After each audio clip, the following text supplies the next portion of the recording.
Hello and welcome back to In the Business. Today we spoke to Ben Herbert, who runs a program called Become the Unstoppable. We spoke about changing habits, improving health, and the knock-on effect these can have. I hope you enjoy this episode. Ben, thank you very much for joining us. Tom, Harrison, thanks for having me.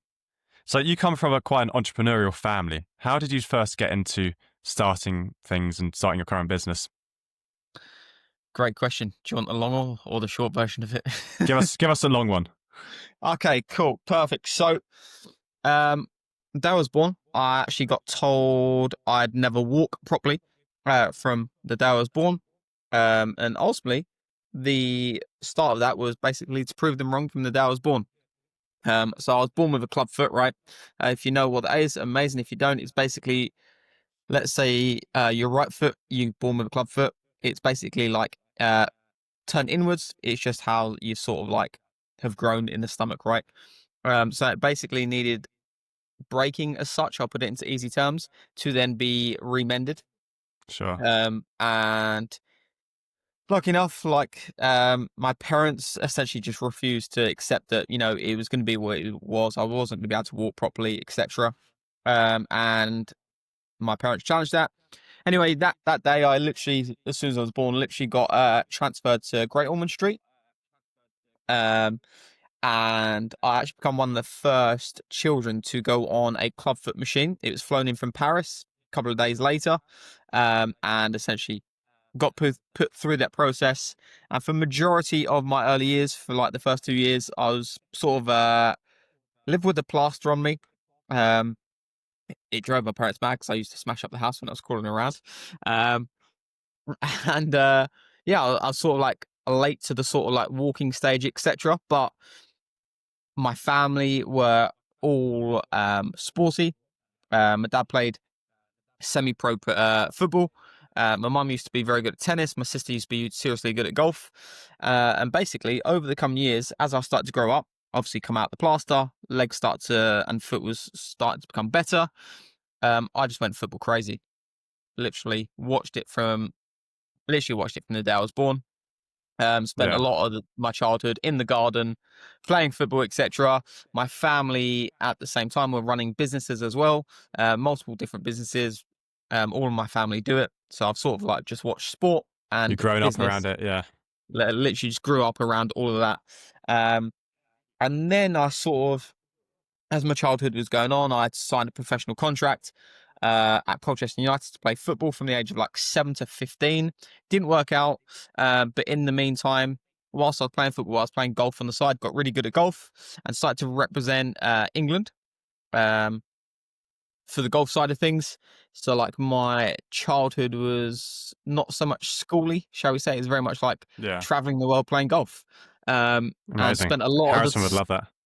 spent a lot of my time in the gym, around like nutritionists, basically understanding how to train like an athlete, live like an athlete, feel like an athlete. Yeah.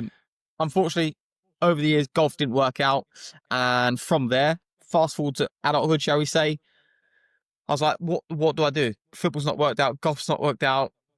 All I know is business. All I know is sport. I started to help my friends get in shape because I was in pretty good shape. So I started to help my friends get in shape. Started to get some really good results and realized, hang on, I'm actually quite good at this thing. Yeah. this health and fitness jazz, I'm actually quite good at as a personal trainer. So opened up my own business, and it literally just boomed from the day I opened up the business. Fully booked from literally like 6 a.m. till 10 p.m. like Really? 5 days a week, and then I've done a little bit on a Saturday morning as well. Struggle to keep Incredible. my eyes open on the Saturday morning to manage it, but I'm Yeah. still serving clients on a Saturday morning. But problem with that, I didn't know how to run a business, and I didn't even know how to look after myself as an adult. So causing myself, literally, I gained 2.5 stone. Um, Felt drained. Boundaries just didn't exist in place. And essentially, I was just not the best advert for my own business. So that's how I've sort of got into the business. And then I realized that in order for you to perform the best in your business, whatever the business is, or in an entrepreneurial role, you were the absolute driver of it, right? So I had to go through my own transformation of what I was teaching my clients in order to get myself in far better shape, be able to get into better rooms, to be able to network effectively because I was holding back from that. Um, and just wasn't showing up like the person I truly wanted to be, you know? Sure. So what age were you when you decided that the football and golf wasn't going to work out? So I got released from Colchester about 16. Okay. And then at the age of 2021, I stopped playing golf and opened up the business. And I'm now, Was it quite hard for you to accept that at that point? yeah, because I'm not sure about you guys, but a lot of lads dream to be as a kid, like that professional footballer sort of thing, if you're massively into your Yeah. sports. And then I got so close with it. I got so close with the golf sort of thing, to playing like elite level pro golf. Um, at the time, it was sort of like hard to step away, but also at the same time, where it's so like intensified, I'd actually lost a lot of like passion and love for what I was doing. True. Okay. Interesting. So at the So same you time, I then went had on. sort of like helping my friends on the side whilst it was sort of like off season of golf. I found it a little Yeah. bit easier to leave the golf and step into the business full time just because Yeah. sort of like knew I was good at it. Yeah. So that early stage was very much helping friends. So what exactly were you helping them with? And what point did you realize that could be a business, the advice that you're giving them? So a lot of my friends at that sort of time were stepping into full time jobs, going into the city to work, um, and essentially just pushing their boundaries with their career. And it's very much around getting them back into shape because they'd gained weight, making sure like they were wanting to get into shape they want. So it was very much around like the training piece, the nutrition, and managing their lifestyle, so they could essentially perform as well as they were in their career. Outside of their career, they were literally showing up as their best self. Okay. Amazing. So imagine it must be quite hard to. So you're teaching your friends all this advice, but then how do you go and get an actual client where you're like, I'm going to charge you this amount for my work? How did that transition happen? How that transition happened? So I've always believed in coaching ever since growing up. Um, being through the sports sector of like football and golf, always had coaches around me. Always had that sort of coaching piece to me. Yeah. So I realized that, do you know what? In order for me to grow this business, progress this business, I have to have some form of coach around me that's been through what I've been through, that's now built a bigger business, understands it in my sort of industry. So I scouted out basically a business coach that did what I do. And yeah, spoke to Yeah. him. So find yourself a mentor. That's Literally just find key yourself a advice. Yeah. mentor. If it's you pay them or if it's literally like you are just literally absorbing their stuff all the time. Yeah. I always say to my clients, always have the white belt mentality. Always be willing to learn. Always be open minded. Always be understanding where someone's doing better than you in the areas that you want to improve. Literally just Yeah. absorb Sure. their stuff. So is your current, well, we'll talk about your current program in a moment, actually. Can we just talk about that low point that you went through? So tell us a bit more about that, because often hard work it's romanticized a lot online, isn't it? But actually, you said you were really struggling when you were burnt out. So tell us a bit more about that period. Yeah, so it's really interesting. At the time, I didn't know I was burnt out. At the time, I didn't know I was living with really poor standards. Until you sort of like get through that window. But now reflecting back, it was literally, I didn't know how to manage the business. I didn't know how to manage myself. I thought just work hard, and work hard. That's the only thing, right? But obviously there's strategy and a roadmap to all this sort of stuff.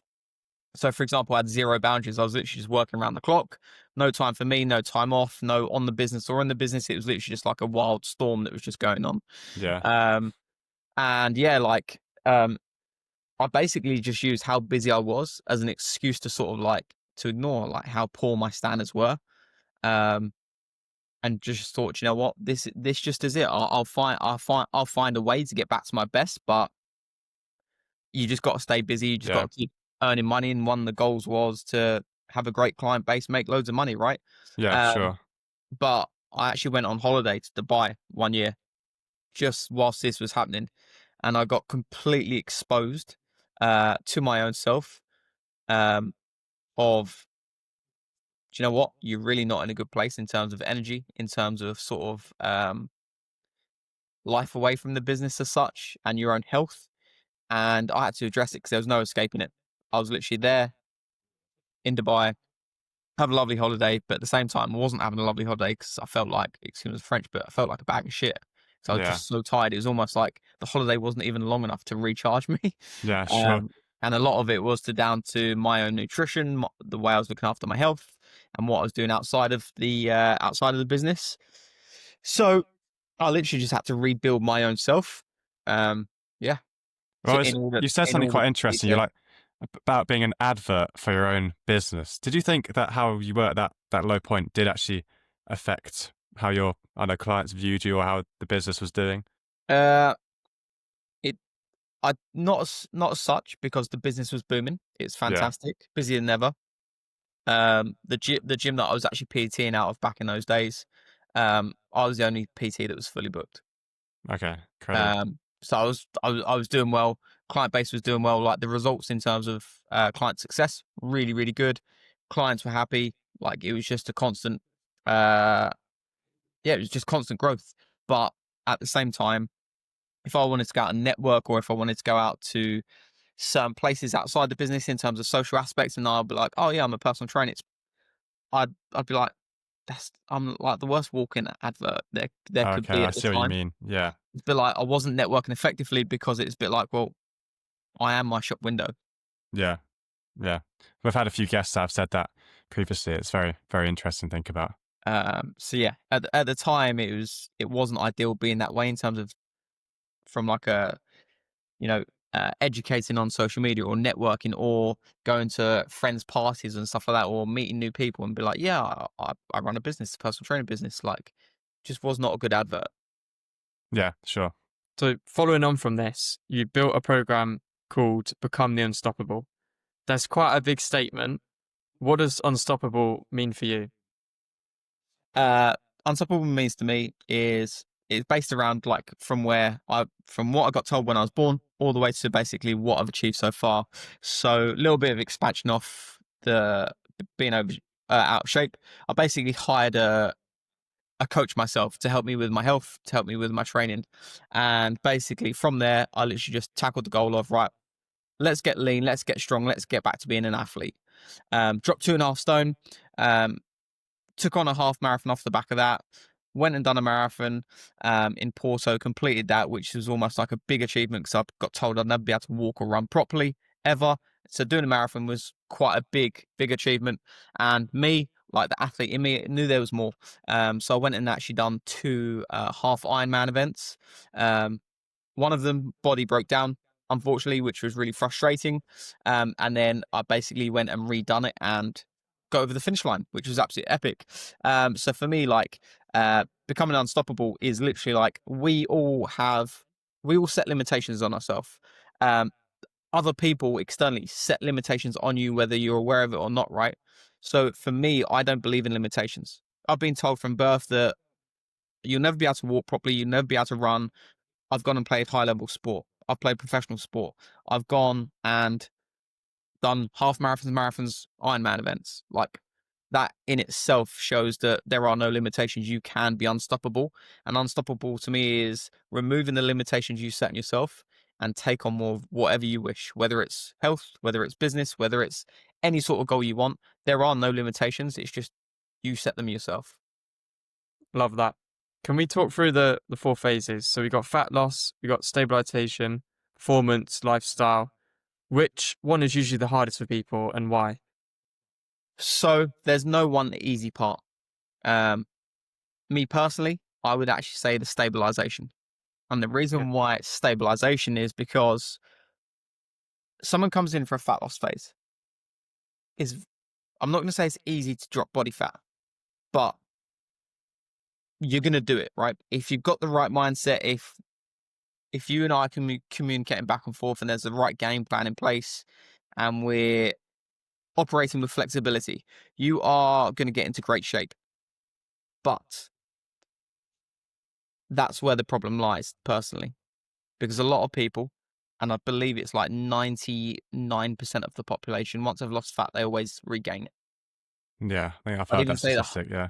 I'd even say a higher stat than that, to be honest with you. But it's around like that, in the high 90s, basically. And stabilization is very much like around owning what you've now built. You've got into great shape, you're lean, you're strong, you're fit. It's now embodying the behaviors and the identity of that person, Of that, which is a okay. real hard part because it's so easy to now go back to the other way because it's comfortable, it's safer instead of now living with this new body. Because that's Yeah. the new challenging part. Because you're now a new human being. You've left your old self, so you're now sat there like, okay, I'm now in great shape. I didn't think it was ever achievable. I'm now here. So it's like a lot of people will now just revert back to old ways because that's all they know. A lot of this is around like an identity piece Yeah. of understanding the person that you're trying to become, how they live, what they do, how they behave. Embodying the identity is quite interesting. Have you read Atomic Habits, that book? Yeah. Because they talk about that in that one. It's like if you want to be a musician, you got to embody the identity of a musician. If you want to be a successful entrepreneur, you got to start acting how you think a successful entrepreneur would act. So Yeah. how important do you think that is? Is that the key ingredient? That's one of the main pieces when someone steps inside the program on the initial consultation call is we explore their challenges, their frustrations, where they're currently stuck. We then obviously look at their goals, what they want to achieve and stuff. And one of the main pieces of coaching inside the program in the first few weeks is understand the person that you want to become. We now need to embody those behaviors. Because Yeah. a lot of people think they now need to do more, right? I need to cut out all these foods. I now need to go and train 7 days a week. You don't. The person that you may want to become, Harrison, I'll just pick on you, for example, like you like golf, right? If you want to become a high level golfer, and let's say you play golf already, reality is the person that's the high level golfer that you want to be won't necessarily be doing more than you. They'll just be practicing far better. They'll have a better strategy towards their practice. They'll be more intentful with what they're actually doing. Yeah. When in reality, if we're looking to drop body fat and the person that you want to become, your future self, is already there and you've built that image, it's really important to understand like what they're doing on a day-to-day basis that you're not doing to Yeah. get there. Sure. So building on that, like your Become the Unstoppable program, it has very few restrictions. Correct me if I'm wrong, but like zero food restrictions. It's very flexible. Where other fitness programs are quite regimented, aren't they? So why take that approach? Around the identity piece again, like I'm someone that doesn't believe in chicken, broccoli, and rice. Don't get me wrong; it's a healthy meal, right? It screams Yeah. health, Yeah. and sometimes it's really useful. But I'm sure you lads like to go out to grab a beer, go out for a burger, right? Yeah. You've got to understand that the things that you value in life, if you go against them and they're your highest values, let's say socializing, for example, you're not going to stick to something if it's not got your highest values attached to it. So again, when you step inside the program, you and I will understand what your highest values are and we'll basically build the strategy and the process around that. For me personally, I like to go out for coffee every weekend. Tom, I'm sure you see it on my socials. I go out for coffee Yeah. in a bakery every weekend, but I make sure Yeah. that's fitted into my week in order for me to still perform highly. Yeah, sure. Okay, I've got a quote. I think it's a quote at least, but it was like, you were saying that energy is the currency of entrepreneurs. Can you explain that a bit? Yeah, for sure. So in order for you to perform effectively within your business or push your career, whatever you're doing, if you're tired, if you're drained, you don't even need to talk. You don't even need to do anything. It's going to show up. It will do the talking for you. Imagine walking into a room with two people, right? One's full of life, excited, energized, focused, knows what the game is when it comes to, like, let's say networking or Yeah. bouncing ideas back and forth or doing a podcast, right? Or someone else comes in like, "All right, Tom, how you doing, mate?" It's not going to be very attractive as such. Of Yeah. like that person not going to really open up or be very interacting, shall we say? Yeah. Like Sure. if you want to perform highly, then we actually need to have you energized Okay. because Yeah. like again, you are the driver of it all. Okay. Sure. So other things I want to quickly talk about. So, um, some people are a bit skeptical about sort of getting in shape, but for a business owner who is super, super busy, they've got a fully packed schedule, how can they sort of get in shape without sacrificing too much freedom? How much should they actually be doing? Reality, my clients train 2 to 3 times a week max. So 3 max, 2 minimum, no longer than 30 minutes. Okay. And do you think Lit- that improves their business as a whole just by them getting in shape? Do you think that has sort of knock-on effects on other parts of their life? Yeah, for sure. Okay. Because they work so hard within their business that the rewards they get, like I speak to a lot of guys, they work really hard. They're pushing business. They want to have nice holidays with their family, but they don't want to take their top off. They're too conscious to get in the pool and play with their children. They're always putting on their t-shirt, for example. They might stand at a meeting and not feel confident enough within what they're wearing. That in itself, in the back of your brain, is distracting you from what you're actually meant to be doing. Sure. Okay. It's stopping you Interesting. from experiencing the life that you want to experience. Yeah. So it all adds together, really. Your business performance, your athleticism, your health, all of it If combines. you're not confident with how you look and how you feel, and you're constantly stressed and tired, you're not going to network effectively because you're Yeah. distracted. Sure. That stops you earning money. Yeah. Well, talk about networking. You are a phenomenal networker, I have to say. Every time I go on your Instagram, you're like, I've been this networking event, this one, this one, this one, this one. So how important is it? Why do you do so much of it? Why do I do so much of it? I believe key ingredient to building a business the way you want is building relationships. How do you build relationships? Go out and meet people. Go and talk to people. Yeah. Go and take opportunities like this. Yeah. Well, I reckon young people will be quite daunted by having to give a, what you kind of give a, what's it called when they ask you to talk in front of everyone? Like Oh, Yeah. basically an intro yourself. Well, yeah, a little intro, which is quite daunting for a lot of young people. Yeah, it can be daunting, but it's like anything, right? The more times you do it, You just got to get out there. the Got to get out there better and you do get. And it's like at the end of the day, it is a brutal reality. Is like if you don't get out there and promote yourself, it. Yeah, no one else is going to do it for you. yeah, literally. Yeah. when it comes to these networking events, how do people find them? So if a young person wanted to find them, how did you find the ones that you've attended? So just knowing other business owners, literally going on Google or in today's world, ChatGPT, and literally going, what are local networking events? Yeah. Basically near me, and Yeah. there is so many, it will just bounce so many ideas up that you can literally go and attend. Yeah. What's the hardest part of building a company that you faced? The toughest part of building the company would be as a solo business owner, is you have to wear multiple hats: the marketer, the networker, the coach, the guy that does the admin. Yeah. I'd actually say it isn't like a specific thing of like whether it's a bit of networking or client delivery. Nothing like that. I'd actually say like just having all those hats on and managing your own self Yeah. Sure. to So stay you built, structured enough to get everything done that needs to be done. yeah. So you built this business now. You got a podcast, you got a community, you got, I know your Instagrams are great and everything. So what excites you about where you're going next? Have What you got any excites me? plans? What excites me is essentially like what I'm building and why I'm building it. I literally want people to know that the limitations they've set can be removed and you can rewrite your own story to achieve whatever you want to achieve. To me, that's exciting because that person then becomes, like my program says, unstoppable. Because I know if someone that's in far better shape, fitter, healthier, is going to perform far better, which then gives them more opportunity and better experience of life. Sure.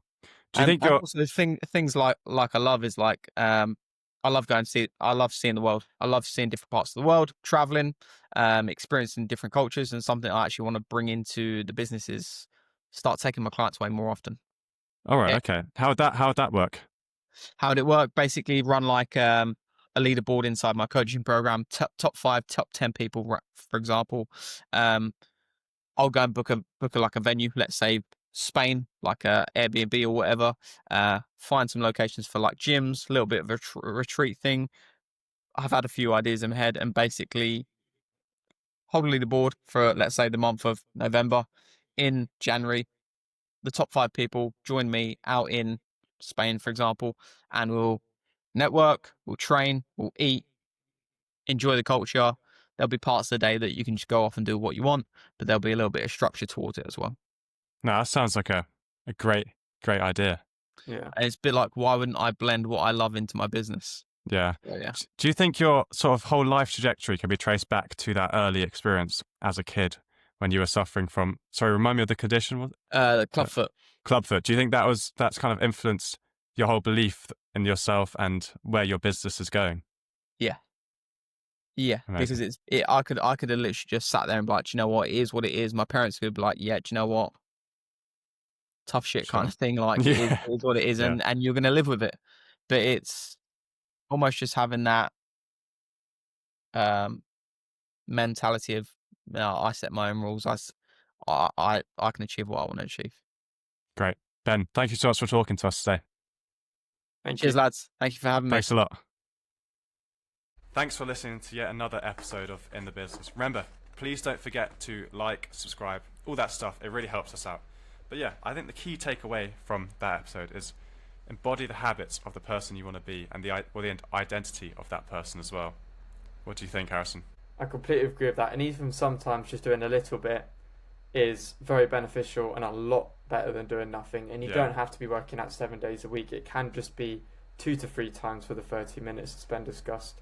And the knock-on benefits of being in shape and in health, they transfer to business, they transfer to everything. So, yeah. Thank you for listening. Yeah. Thank you for listening.